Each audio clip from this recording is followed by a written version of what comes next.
டேய், ஒரு வழியா அவளை தூக்கிட்டு வந்தாச்சு. ஊருக்காரங்க எவனாவது பாக்குறதுக்கு முன்னாடி வெற்றி என்ன சொன்ன மாதிரி இவ சோழிய முடிச்சு விட்டுறணும். சரிடா. துர்கா ஏதோ ஆபத்தில் இருக்கா போல. அவளுக்கு என்ன ஆச்சுன்னு தெரியலையே. டேய், இவ கழுத்துல சுருக்கு போட்டு மஞ்ச குங்குமத்தை பூசி அடையாளத்துக்கு சூளத்தை வரைஞ்சு வச்சுட்டு சட்டு புட்டுன்னு போயிட்டே இருக்கணும். ஓ,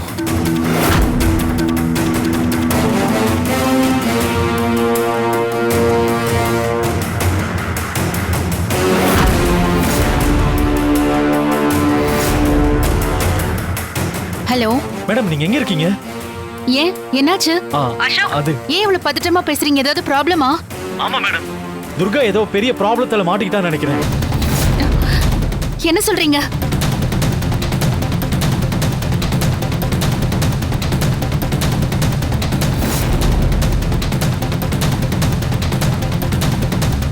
மேடம், நான் உங்களுக்கு மொபைல்ல லொகேஷனை ஷேர் பண்ணி விடுறேன். நீங்க இமிடியேட்டா அங்க வந்துருங்க மேடம். ஓகே, நான் வந்துடுறேன்.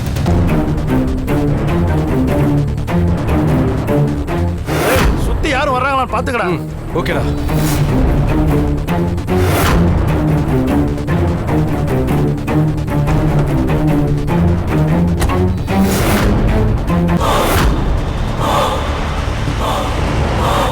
டேய், முதல்ல அவ கழுத்தை எரிச்சு கொள்றா.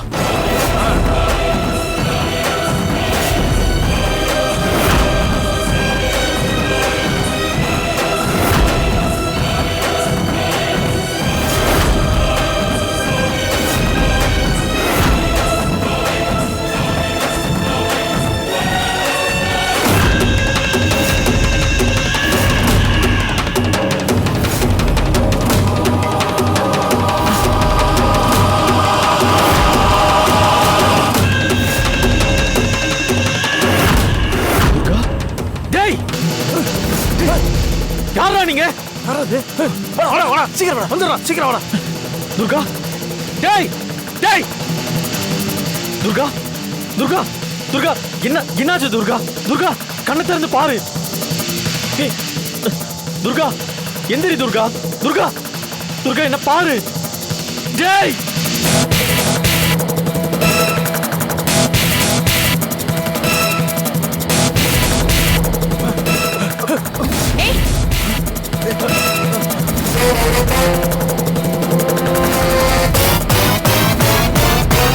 ஏய், யாரா நீங்க?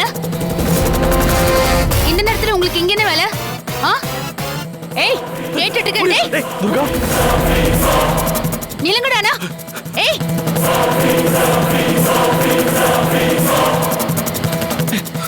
டேய், எங்கடா ஓடுறீங்க?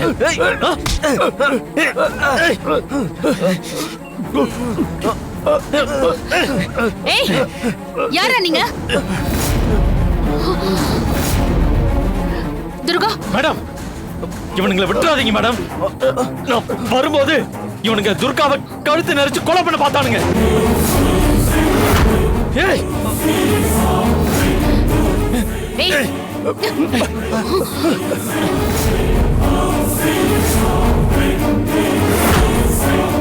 ஏய், யாரா நீங்க? யார் சொல்லி இதெல்லாம் பண்ணிட்டு இருக்கீங்க? சொல்லுங்கடானா. சொல்லுங்கடா.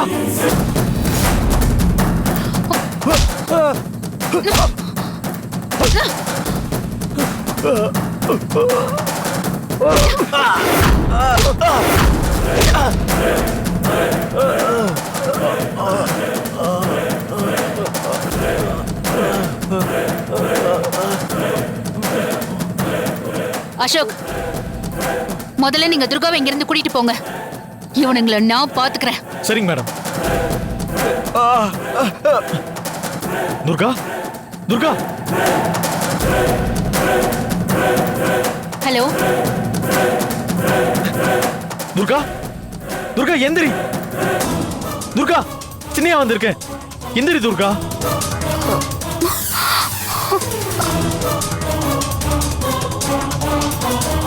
எந்திரி. சின்னையா. ஒண்ணு இல்ல. போலாம் வா. சின்னையா, பதில் சொல்லுங்கடா. யாரா நீங்க? மேடம் நாங்க கிளம்புறோம் மேடம். பத்திரமா போங்க. வா பார்த்து. உங்களை எப்படிலாம் இங்க வச்சு விசாரிச்சா உண்மை வராதுன்னு எனக்கு நல்லா தெரியும். ஒழுங்கு மரியாதையா சொல்லிடுங்க, இல்லைன்னா பின்விளைவுகள் ரொம்ப மோசமா இருக்கும். மேடம் எங்களுக்கு எதுவும் தெரியாது மேடம், எங்களை விட்டுருங்க மேடம். ப்ளீஸ் மேடம், தயவு செஞ்சு எங்களை விட்டுருங்க மேடம். மேடம் நாங்க காத்து வாங்கணும் தான் இந்த பக்கம் வந்தோம் மேடம், தயவு செய்து விட்டுருங்க மேடம். என்னது, காத்து வாங்க வந்தீங்களா? ஏய், இன்னும் கொஞ்ச நேரத்துல உங்களை கூட்டிட்டு போய் விசாரிக்க வேண்டிய இடத்துல வச்சு விசாரிச்சா அப்புறம் எல்லா உண்மையும் தோண வரும்டா.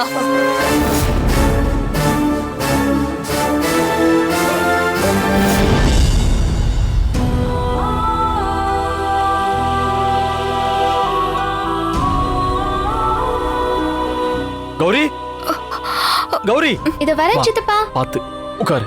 துர்கா, ஆ துர்கா, துர்கா என்னாச்சு துர்கா உனக்கு? துர்கா என்ன ஆச்சு? கண்ணை திறந்து பாரு. சித்தப்பா, துர்காக்கு என்ன ஆச்சு சித்தப்பா? ஒண்ணு இல்ல பதட்டப்படாத. சித்தப்பா இல்ல, நீங்க போய் சொல்றீங்க சித்தப்பா. அது ஐயோ என்ன ஆச்சு சித்தப்பா? ஏதாவது பிரச்சனையா? நீ சீக்கிரம் போய் கொஞ்சம் தண்ணி எடுத்துட்டு வாங்க. போ சீக்கிரம் போ. துர்கா, ஏய் சீக்கிரம் வா. இது வந்துட்டு என்னங்க? துர்கா கொஞ்சம் தண்ணி குடி.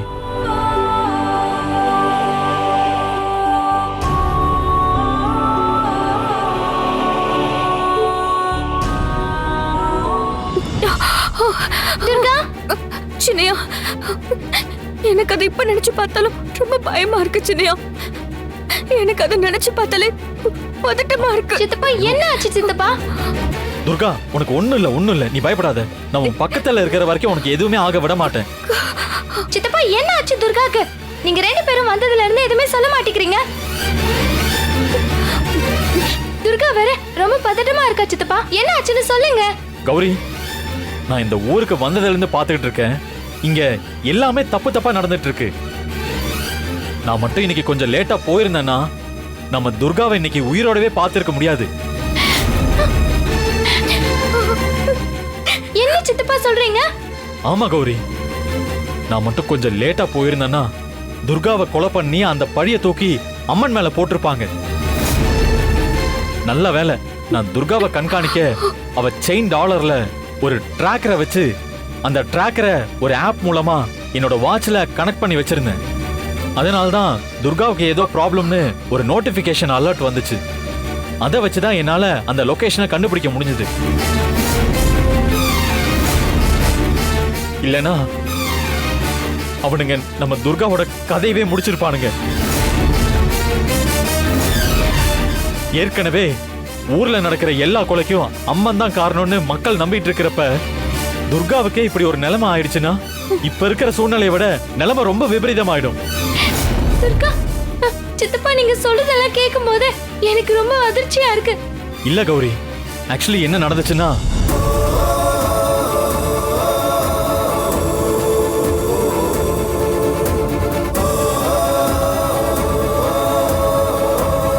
இங்க பாரு கௌரி, நான் மறுபடியும் சொல்றேன், இதுல ஏதோ ஒரு பிரச்சனை இருக்கு. எனக்கு தெரியல, துர்காவோட உயிருக்கு பெரிய ஆபத்து இருக்கு. இனிமே துர்கா அந்த வீட்ல இருக்கிறது சேஃப்டியா இருக்காதுன்னு எனக்கு தோணுது. கௌரி, நான் சொல்றேன் தப்பா எடுத்துக்காத.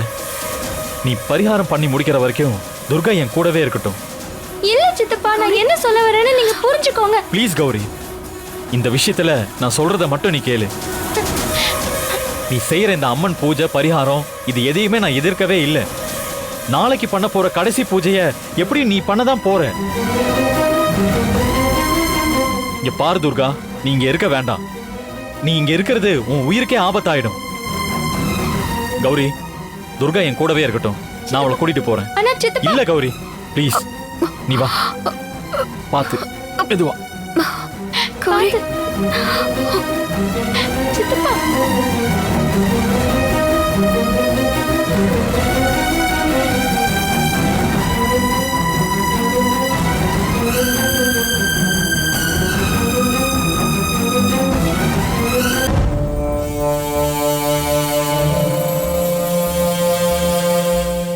வீணா, அந்த வெற்றி போன விஷயம் என்ன ஆச்சு? அவ கதையை முடிச்சிட்டானா? இல்ல அத்தை, இந்த முறையும் ஃப்ளாப் தான். வெற்றியும் அவங்களோட ஆளுங்களும் அந்த துர்காவை ஒண்ணும் பண்ண முடியாம பயந்து ஓடி வந்துட்டாங்க அத்தை. என்ன வீணா சொல்ற? ஆமா அத்தை, இந்த முறையும் உங்க புள்ள அசோக் ஓடி வந்து பெரிய ஹீரோ மாதிரி துர்காவை காப்பாத்திட்டான். துர்காவை ட்ராக் பண்றதுக்கு ட்ராக்கர் ஏதோ போட்டு வச்சிருக்கான் போல. கரெக்டா அந்த ஸ்பாட்டுக்கு வந்து காப்பாத்திட்டானாம். ச்சே, எல்லாமே வீணா போயிடுச்சு. இனிமே அந்த துர்காவை நம்மளால எதுவுமே பண்ண முடியாது. வந்துட்டான் பாரு. இந்த வெற்றியே டைரக்டா களத்துல இறங்கி அப்படியே எல்லாத்தையும் தலைகீழா புரட்டி போட்டுருவேங்கிற ரேஞ்சுக்கு சீன் போட்டுட்டு போனியே, கடைசியா என்னாச்சு? இங்க நீ ஓடி வந்ததுதான் மிச்சம். மேடம், இந்த முறை எதனால மிஸ் ஆயிடுச்சுன்னு உங்கள்ட்ட தான் தெளிவா போன்லயே சொன்னேனே மேடம். உங்க வீட்டு பையன் அசோக் அவ்வளோ கிரிமினலா ட்ராக்கரை செட் பண்ணுவானே எங்களுக்கு எப்படி மேடம் தெரியும்? இந்த பாருங்க மேடம், நாளைக்கு ஒரு நாள் டைம் கொடுங்க.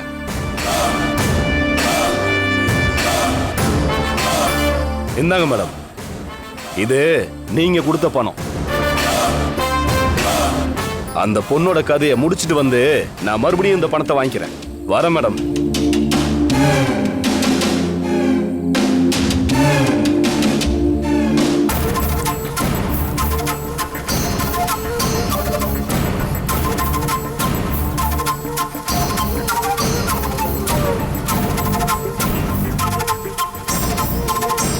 வா.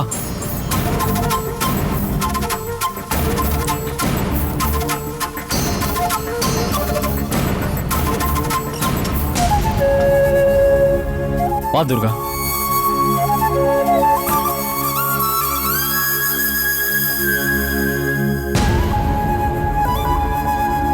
கோவில் பூஜை ஏகப்பட்ட வேலை அங்க கிடக்குது. இந்த நேரத்துல சின்னையா இங்க என்ன பண்ண போறாருன்னு தெரியலையே. சின்னையா, எதுக்காக நீங்க என்ன இங்க கூட்டிட்டு வந்தீங்க?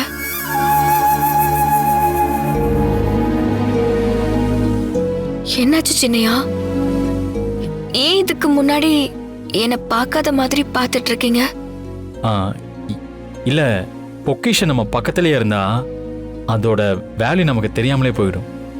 அதே மாதிரி இத்தனை நாளும் நீ என் பக்கத்துல இருந்தும் உன்னோட வேல்யூ எனக்கு தெரியாமலே போயிடுச்சு துர்கா.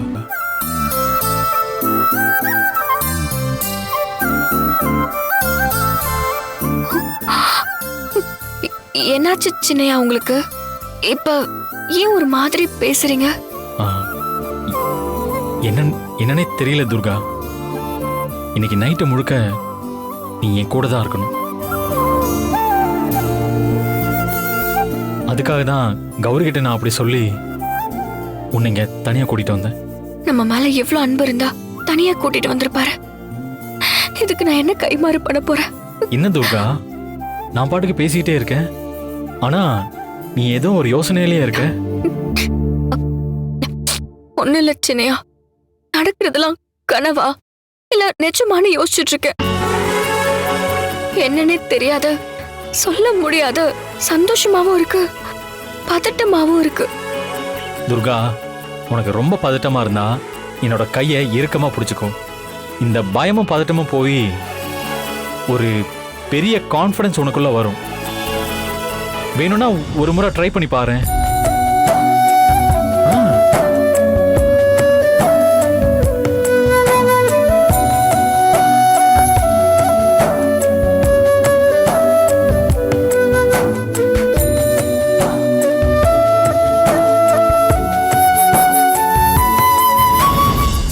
உனக்கு இப்போ பதட்டம் குறைஞ்சிருச்சா? இல்ல சின்னையா, இதுக்கு முன்னாடியாவது பதட்டமா மட்டும்தான் இருந்துச்சு. இப்போ என் இதய துடிப்பு ரொம்ப அதிகமான மாதிரி இருக்கு.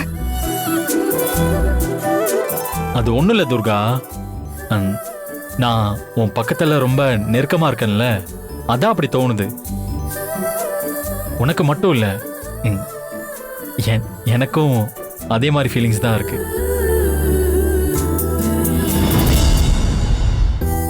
என்ன மன்னிச்சிருங்க சின்னையா. எதுக்கு மன்னிக்கணும்? இல்ல, மன்னிக்கிற அளவுக்கு நீ என்ன தப்பு பண்ண? நான் நான் உங்க வாழ்க்கையில வந்ததே பெரிய தப்பு தானே. துர்கா, எதுக்கு இந்த டைம்ல தேவையில்லாம பரசெல்லாம் பேசிக்கிட்டு? இல்ல சின்னையா, எனக்கு உங்ககிட்ட சொல்லணும்னு தோணுச்சு. மறுபடியும் இந்த மாதிரி ஒரு சந்தர்ப்பம் கிடைக்குமான்னு எனக்கு தெரியல. அதான் என் மனசுல உறுத்திக்கிட்டு இருந்த அந்த விஷயத்துக்காக உங்ககிட்ட மன்னிப்பு கேட்டேன். துர்கா, நம்ம வாழ்க்கையில ஒரு சில விஷயங்கள் நடந்து முடிஞ்சிருச்சுன்னா அதை பத்தி யோசிச்சு வருத்தப்பட்டு புலம்பாம அதை எப்படி சரி பண்ணணும், அதுக்கான ஆல்டர்னேட் சொல்யூஷன் என்னன்னு தேடணும். சும்மா எப்ப பார்த்தாலும் அதையே நினைச்சுக்கிட்டு ஃபீல் பண்ணிட்டு இருக்க கூடாது.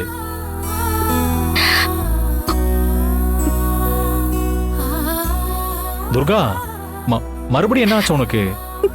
ஏன் ஃபேஸ் ரொம்ப டல்லா இருக்கு? இல்ல சின்னையா, நாளைக்கு கௌரியோட பரிகார பூஜை இருக்குல்ல, அதான் அத பத்தி யோசிச்சுட்டு இருக்கேன். இங்க பாரு துர்கா, நாளைக்கு நடக்க போற கௌரியோட பரிகார பூஜை எல்லாமே நல்லபடியா நடக்கும். அதனால நீ தேவையில்லாம எதை பத்தியும் யோசிக்காத. நான் தான் உன் பக்கத்துல இருக்கேனே இப்போ, அப்புறம் எதுக்காக நீ கவலைப்படுற? நீங்க சொல்றதெல்லாம் புரியுது சின்னையா, இருந்தாலும் மனசுக்குள்ள ஒரு பதட்டம். அதான் எனக்கு இப்படிலாம் தோணுச்சு சின்னையா. துர்கா, இங்க பாரு துர்கா, டைமுக்கு தூங்காம ரொம்ப நேரம் முடிச்சிட்டு இருந்தா கூட இந்த மாதிரி நெகட்டிவா ஏதாவது யோசிக்க தோணும். அதனால நீ வா, முதல்ல நிம்மதியா படுத்து தூங்கு. தூங்கி எந்திரிச்சா எல்லாமே சரியாயிடும். வா, எதுக்கு சின்னையா? என்ன யோசிக்கிற? வா உட்காரு. தூங்கி எந்திரிச்சா மைண்ட் ரொம்ப ஃப்ரெஷ்ஷா இருக்கும், மனசு ரொம்ப ரிலாக்ஸா இருக்கும். எதை பத்தியும் யோசிக்காம நிம்மதியா தூங்கு.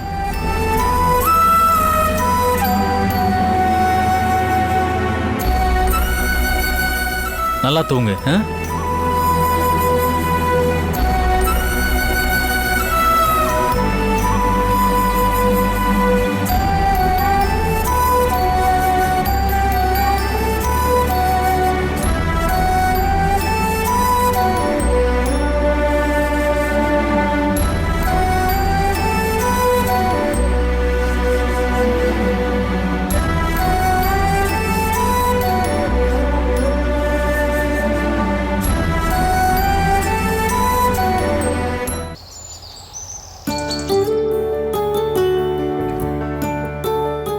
கௌரி, நீ இப்ப அந்த மாசாணி அம்மனோட அவதாரத்தை எடுக்க போற. இந்த அகிலத்தை ஆள்ற அம்மன் அவதாரத்தை எடுக்கும் போது பல தடைகள் வரும் உனக்கு. மன உளைச்சலாகக்கூடிய பெரிய பெரிய பிரச்சனைகள் உன்னை சூழ்ந்து கொள்ளலாம். ஆனா அம்மனுடைய அவதாரத்தை நீ எடுக்கும்போது என்ன தடைகள் வந்தாலும், எவ்வளவு பெரிய பிரச்சனைகள் வந்தாலும் அது எதற்காகவும் நீ கலங்கக்கூடாது. வேற எந்த விதமான யோசனையும் உன் மனசுக்குள்ள வரவே கூடாது. இந்த மரணத்திலிருந்து இந்த ஊர் மக்களை எப்படி காப்பாத்துறதுன்னு மட்டும்தான் உன் நினைப்புல ஓடணும். நினைச்ச காரியம் கை கூடணும், ஊர் மக்கள் எல்லாரும் நல்லா இருக்கணும்னு உன் மனசுல அந்த மாசாணி அம்மனை வேண்டிக்கிட்டு உன் உடம்புல அந்த அம்மனை எடுத்துக்கோ தாயே.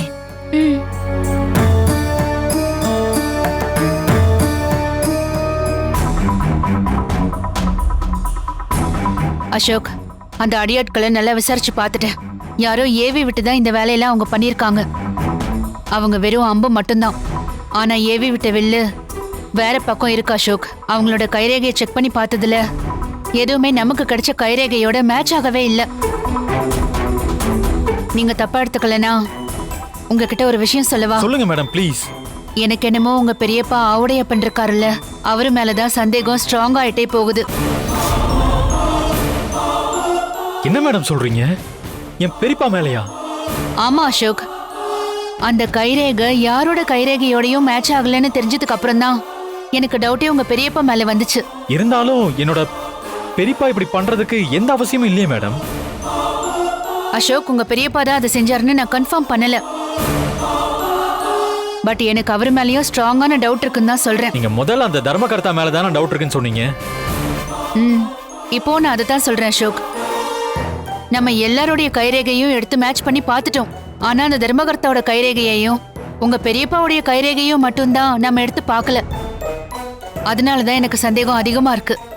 எதை வச்சு மேடம் நீங்க இவ்வளவு சீக்கிரம் இந்த முடிவுக்கு வந்தீங்க? இந்த விஷயத்த சொல்லி ஐயோ, குளத்துல யாரோ செத்து கிடக்குறாங்களே, ஊருக்குள்ள மறுபடியும் கொலை விழுந்துருச்சு. ஐயோ ஐயோ, யார் செத்து கிடக்காங்கன்னு தெரியலையே. நம்ம ஊர்ல இன்னொரு கொலை விழுந்துருச்சு. கொலையா? ஐயோ மனசானியம்மா, நீதான் இந்த ஊரை காப்பாத்தணும்.